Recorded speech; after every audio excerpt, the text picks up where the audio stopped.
이제 곧 사순절이 다가옵니다. 광고 시간에 말씀드렸듯이 사순절은 우리를 위해 고통당하신 예수님을 묵상하면서 그분의 희생을 기억하는 기간입니다. 사순절은 계산하는 방법이 부활주일로부터 거꾸로 거슬러 올라가서 주일을 제외한 40일 동안의 기간을 말합니다. 그래서 이름도 사순절입니다.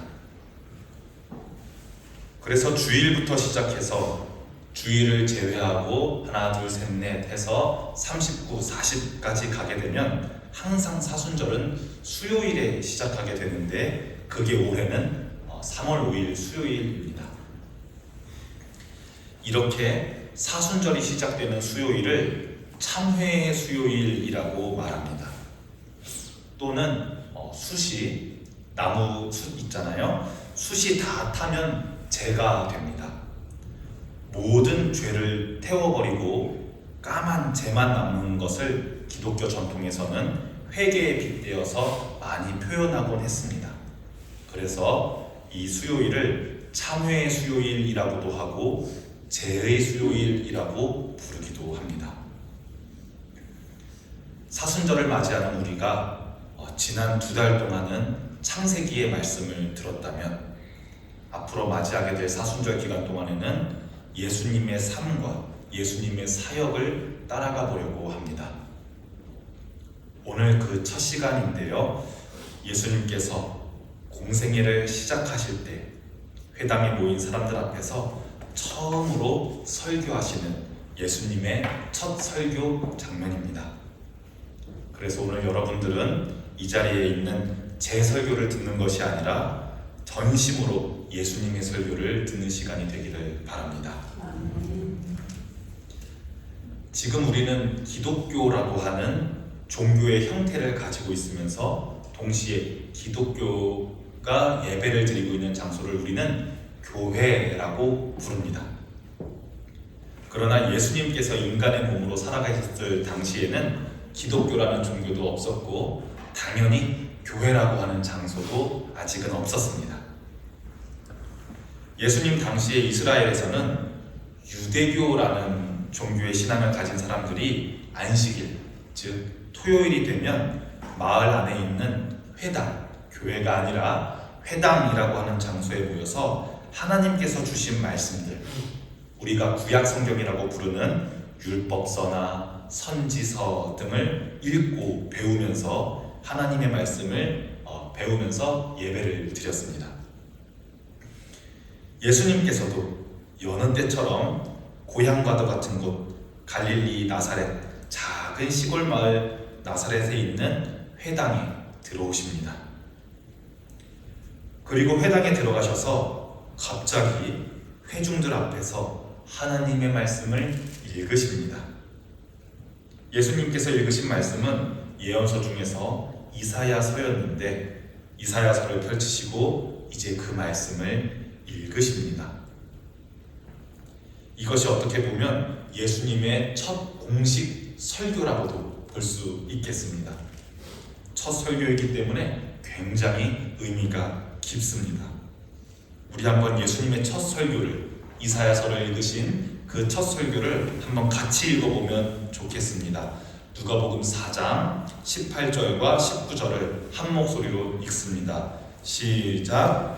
주의 성령이 내게 임하셨으니 이는 가난한 자에게 복음을 전하게 하시려고 내게 기름을 부으시고 나를 보내사 포로된 자에게 자유를, 눈먼 자에게 다시 보게 함을 전파하며 눌린 자를 자유롭게 하고 주의 은혜의 해를 전파하게 하려 하심이라 하였더라. 아멘.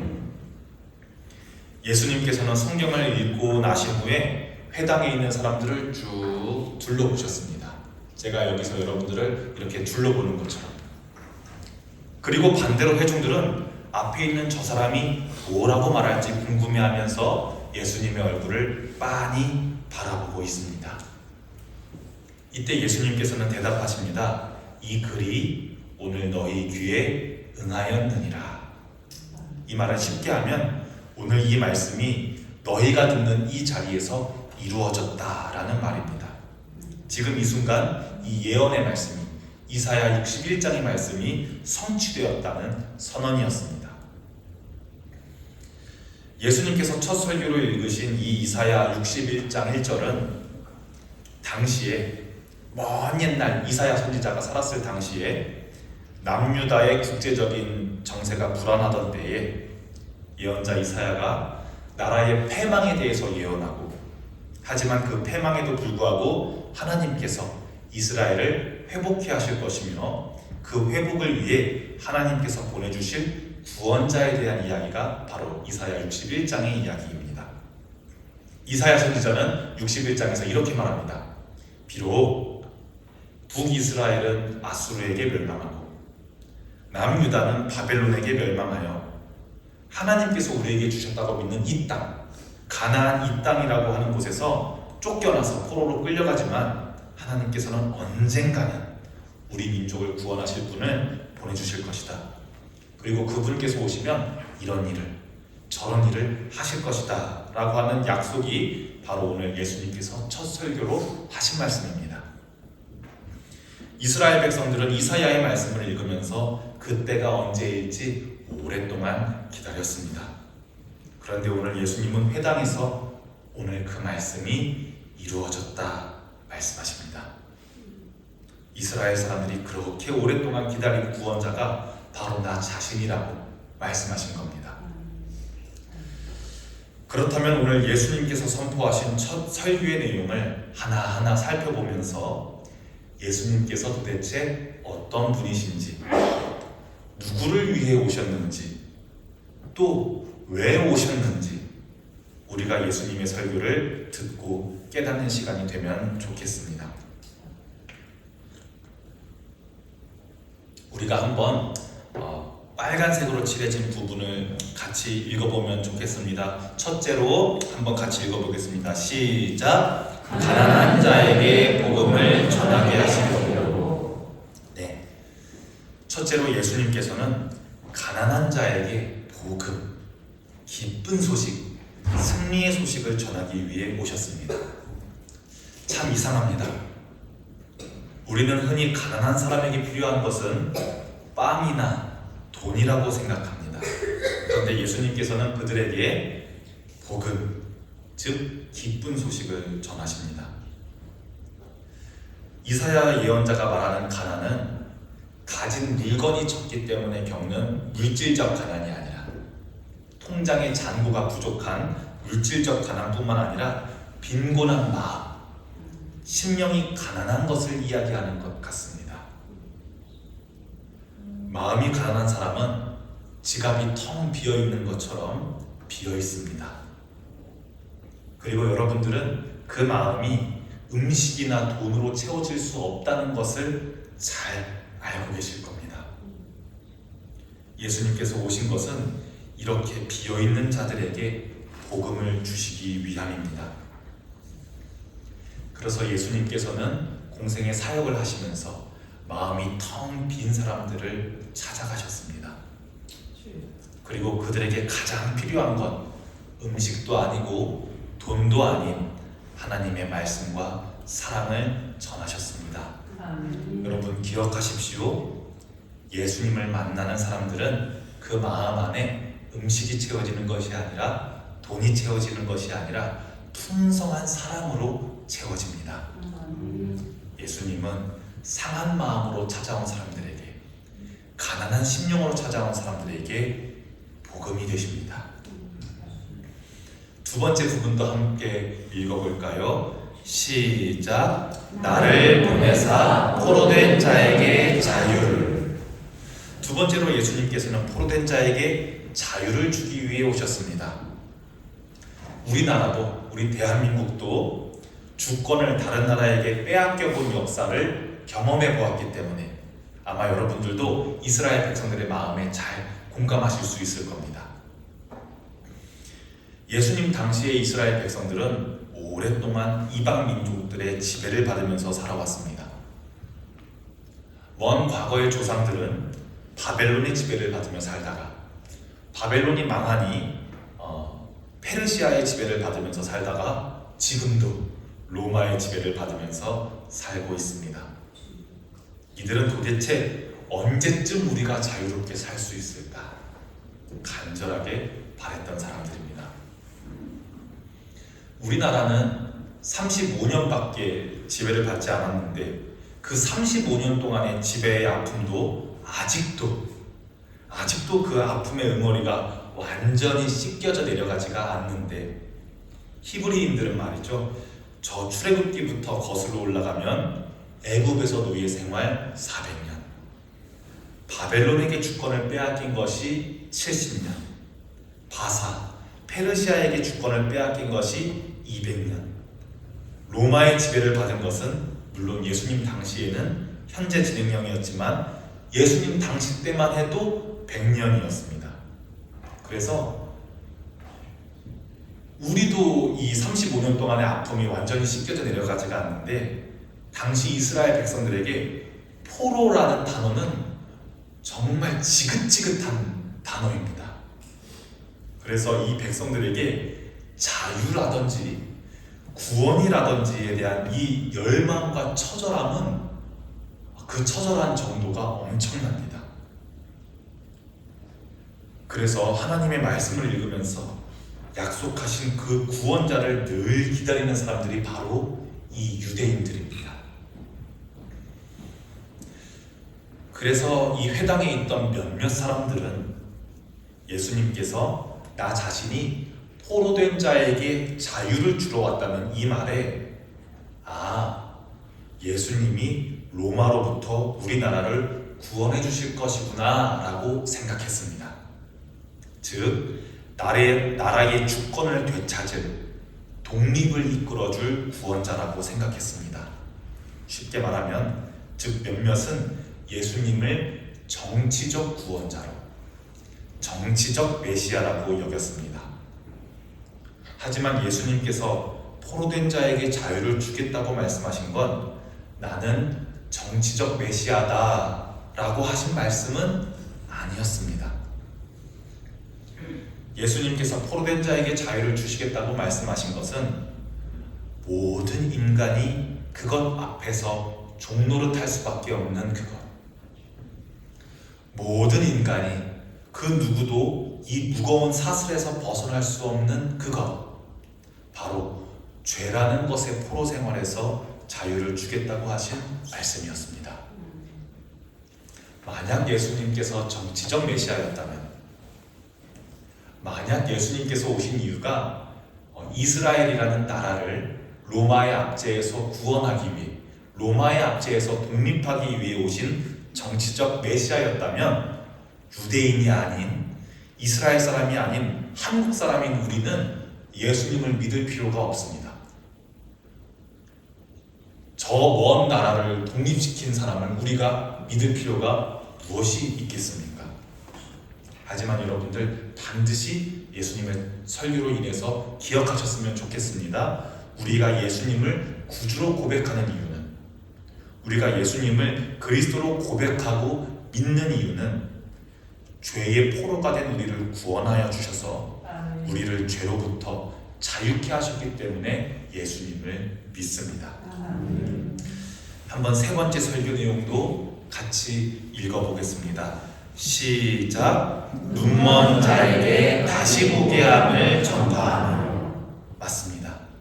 예수님은 앞을 보지 못하는 사람들을 눈뜨게 하셨습니다.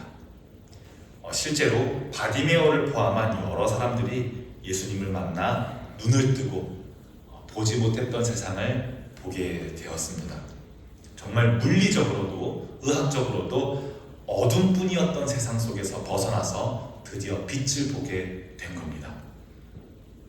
예수님은 우리가 보는 눈뿐만 아니라, 물리적인 눈뿐만 아니라 영적으로도 눈이 어두워서 하나님을 보지 못하는 자들의 눈도 고치셨습니다. 이 사람들은 예수님께서 들려주신 말씀으로 인해 이전과는 다른 눈으로 세상을 바라보게 되었습니다.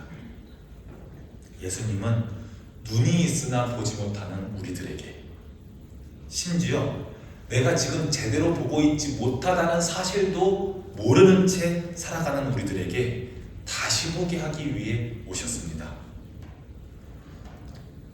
우리는 그 어떤 시각을 통해서라도, 그 어떤 시선을 통해서라도 하나님을 볼 수가 없습니다. 우리는 오직 예수님을 통해서만 하나님을 바라봅니다. 우리가 항상 기도를 마치면서 습관적으로 그리고 항상 예수님의 이름으로 기도합니다 이렇게 이야기하는데, 이 말이 바로 이것입니다. 예수님께서는 우리에게 참된 시각을 주시며 우리가 하나님께 나아갈 수 있도록, 우리가 하나님을 바라볼 수 있도록 하십니다. 예수님의 설교 마지막 네 번째입니다. 네 번째를 한번 같이 읽어보겠습니다. 시작. 눌린 자를 자유롭게 하고. 네.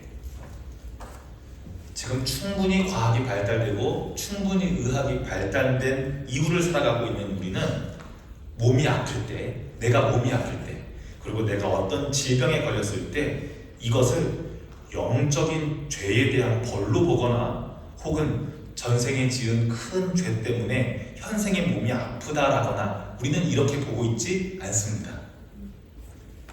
가벼운 감기에 걸렸다고 해서, 아니면 큰 종양이나 무서운 질병에 걸렸다고 해서 하나님께서 나를 저주하셔서 그런 건가?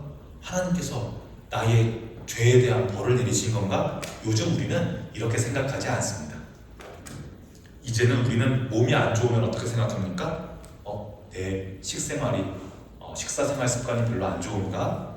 평소 내가 자주 하는 자세가 좋지 않은 자세인가? 아니면 운동을 내가 요즘 안 했나? 나의 영양 습관, 자세, 운동 습관을 살피지 나의 영적인 죄를 바라보거나 하지는 않습니다. 이것을 조금 정리해서 말하면 지금 우리는 의학과 종교가 분리된 세상을 살고 있다는 말입니다. 그런데 이런 분리된 사고를 인류가 가지게 된 것이 불과 한 200년 정도밖에 안 됐습니다.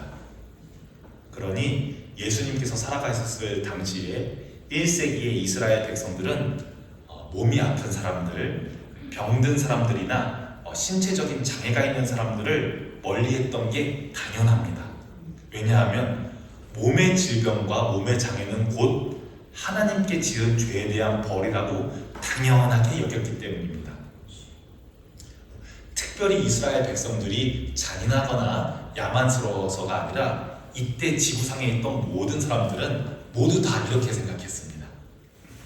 그래서 병에 걸린 사람과 몸이 접촉하는 것조차 부정하다고 여겼고, 같은 공간에 있는 것조차도 싫어했습니다. 예를 들어보면 지금은 나병, 즉 한센병이 비전염병이라는 것을 알고 있지만, 당시에는 피부가 썩어 들어가는 것을 큰 부정하다고 여겨서 부정하다고 손가락질하고 유대인들의 성 바깥으로 쫓겨나서 나병 환자들끼리만 모여서 살았습니다. 우리나라에도 소록도 섬이 있는 것처럼 말입니다. 그래서 예수님이 사셨던 당시에 병에 걸려 아픈 사람은 곧 죄인과도 같은 말이었습니다. 병에 걸린 사람은 몸이 아파서 괴로운 것도 모자라서 부정하다는 손가락질, 죄인이라는 딱지까지 받아야 했기 때문에 언제나 눌려있을 수밖에, 움츠러들 수밖에 없었습니다. 그런데 예수님께서는 이처럼 물린 자에게 찾아오셔서 자유를 주십니다. 예수님은 병자들에게 찾아가셔서, 즉 죄인들에게 찾아가셔서 너의 죄를 사하노라, 네가 구원받았다 말씀하십니다. 그들의 육신의 병도 고치시고 병과 동일시되었던 죄의 눌림으로부터도 자유롭게 해주시는 분이 바로 우리가 믿는 예수님이십니다. 예수님의 설교를 다시 한번 종합해 볼까요? 예수님께서 오신 이유는 가난한 자에게 복음을, 포로된 자에게 자유를, 눈 먼 자에게 다시 보게 함을, 눌린 자에게 자유를 주기 위해 오셨습니다. 이것을 정리하면 주님의 은혜의 해, 주의 은혜의 때가 왔다는 것을 선포하시는 겁니다. 주의 은혜의 해란 예수님께서 우리를 모든 고통에서 건져주시는 그때, 구원의 때를 말합니다. 오늘 예수님의 첫 설교로 우리는 무언가 알 수 있을 것 같습니다. 예수님은 부하고 넉넉한 자를 위해 오신 게 아니라 가난한 자를 위해 오셨고, 예수님은 내 마음대로, 내 뜻대로, 내 자유대로 할 거예요. 자기가 자유롭다고 느끼는 자를 위해 오신 게 아니라 포로된 자를 위해 오셨고, 예수님께서는 난 내가 보고 싶은 거 다 보고 잘 살고 있어, 자기가 보고 싶은 거 다 보면서 사는 자를 위해 오신 게 아니라 정말 보고자 하는 것을 보지 못하는 눈먼 자들을 위해 오셨고, 예수님은 이미 건강해, 이미 나는 건강해서 병원에 갈 필요 없어, 의사 필요 없어, 건강하고 영향력 있는 자를 위해 오신 게 아니라 병들고 눌린 자를 위해 오셨습니다. 그렇습니다. 우리는 예수님의 첫 설교로 무언가 알 수 있을 것 같습니다. 내가 스스로 나의 심령이 부유하다고 생각한다면, 내가 스스로 자유롭다고 생각한다면, 내가 삶 속에서 충분히 보고 싶은 것들을 다 보면서 살아간다고 생각한다면, 내가 건강하다고 생각한다면 예수님 앞에 나아올 필요성을 잘 못 느끼실 겁니다. 예수님을 만나고 싶다는 생각 자체를 잘 못 가지실 겁니다. 많은 사람들이 종교를, 또 기독교를, 신앙을 오해하면서 살아갑니다. 어떤 생각을 하냐면요, 뭔가 종교 생활에 깊이 빠져있는 사람들은 삶 속에서 결핍이 있고 뭔가 부족하기 때문에 자기 손으로 어떻게 할 수 없는 무엇 때문에 전능한 신에게 의지하거나 기대고 싶어서 종교생활을 하는 것 아니야? 이렇게 생각하는 사람들이 덜어 있습니다. 그러면서 아니, 나는 내 앞에 있는 문제들 굳이 신에게 의지하지 않더라도 나 스스로 나의 배고픔을 해결하고 나 스스로 나의 문제들을 주체적으로 해결하고 노예적으로가 아니라, 노예의지가 아닌 주체적으로 나의 삶을 자유롭게 개척하기 때문에 나는 종교 같은 거 필요 없어. 나는 하나님, 예수님 이런 거 나는 믿을 필요 없어. 이렇게 생각하는 이들이 정말로 많이 있습니다. 그러면서 동시에 종교를 가진 사람들을, 신앙을 가진 사람들을 딱한 시선으로 보면서 아이고, 저 사람들은 자기 삶의 문제도 스스로 해결하지 못하고 저렇게 신에게 의지하는구나, 이렇게 생각하곤 합니다. 이런 식으로 신앙의 참 의미를 잘 모르고 살아가는 이들이 많고, 이런 생각을 가진 사람들은 하나님 앞에 나아오기가 정말 어렵습니다. 낙타가 바늘구멍에 들어가기 어려운 것처럼 정말 이런 분들은 신앙을 가지시기가 어렵습니다. 그런데 예수님께서 오늘 설교하신 나는 가난한 자를 위해, 포로된 자를 위해, 눈먼 자를 위해, 눌린 자를 위해 오셨다는 것은 혼자서도 잘 먹고 잘 살고 건강한 사람들은 나를 믿을 필요 없고 아프고 힘들고 가난한 사람들만 나를 믿어라, 이런 피상적인 말씀은 아닙니다. 예수님의 설교, 예수님의 첫 설교에 담긴 중요한 뜻은 이 부분을 곱씹어서 잘 들어주시면 좋겠습니다. 내가 나의 심령이 가난함을 정직하게 바라보고 나의 심령 속에 텅 빈 부분이 있다는 것을 정직하게 바라보고 다른 이 앞에서가 아니라 하나님 앞에서 인정하라는 말입니다. 나의 마음에 병들어 있는 부분이 있다는 것을 스스로 발견하고 하나님 앞에서 인정하라는 말입니다. 여기 있으신 여러분들, 예수님을 만나시고 예수님과 동행하는 삶을 사시는 여러분들은 예수님을 통해서, 예수님과의 만남을 통해서 내가 지금까지 맹인으로 살고 있었구나, 내가 지금까지 마음이 병든 채, 심령이 텅 빈 채로 가난한 채로 살고 있었구나 깨달으시고 고백해 보신 경험들이 한 번씩 있으실 겁니다.